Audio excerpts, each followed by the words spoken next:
So, senators will on Tuesday establish a select committee seeking to amend the Constitution, and they say they are doing this in order to strengthen it. Well, it seems that this is the latest development as the Senate and the National Assembly continue to flex muscles over which is the superior house. Wilson Buru brings us some insight on this. The Senate has taken note of consistent attempts to undermine institutions charged with implementation of devolution.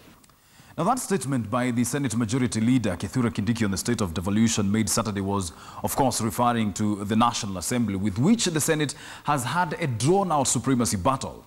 So, senators now say they will push for an amendment to the Constitution in order to safeguard devolution. Now, before we get to what the contentious clauses are, let's look at the roles of both houses as stipulated in Articles 95 and 96 of the Constitution.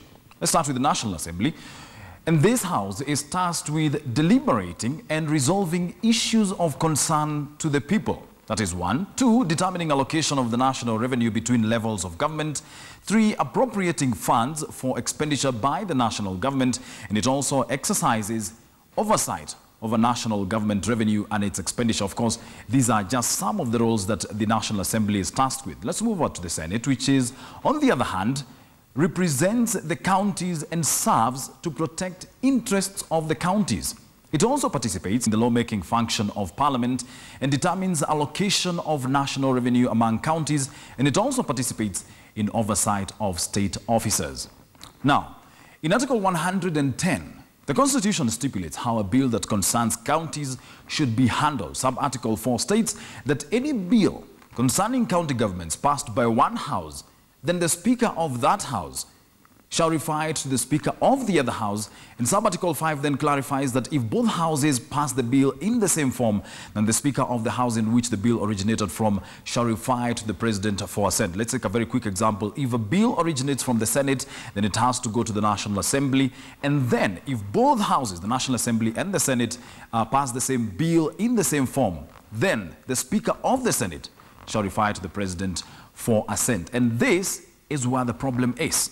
The Senate will use all means necessary to ensure that these institutions are protected in order to perform their roles without interference. Tunataka kupatia Senate na taasisi nyingine ambazo zinalinda ugatuzi uwezo wa kutosha wa kuweza kulinda ule ugatuzi, manake tunaona bado kuna ile fikra ya serikali ya kati.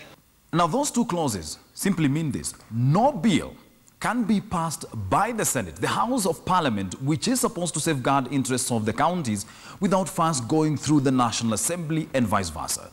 But senators are not happy with this because, as Kithure Kindiki puts it, the Senate has taken note of consistent attempts to undermine institutions charged with implementation of devolution.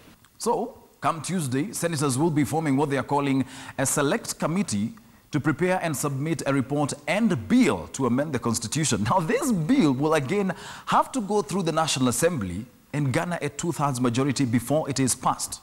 Whatever happens, Kenyans will only be hoping that it is for their benefit. Wilson Buru, KTN, Nairobi.